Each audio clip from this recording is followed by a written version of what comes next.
everybody, welcome to Draw with Bee. Today we are drawing Sandy Cheeks from SpongeBob. I'm so excited to draw her today.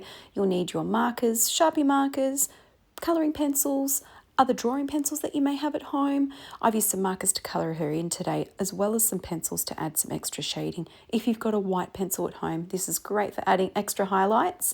Please don't forget to like and subscribe. Have fun and pause the video if you need to take extra time. Bye.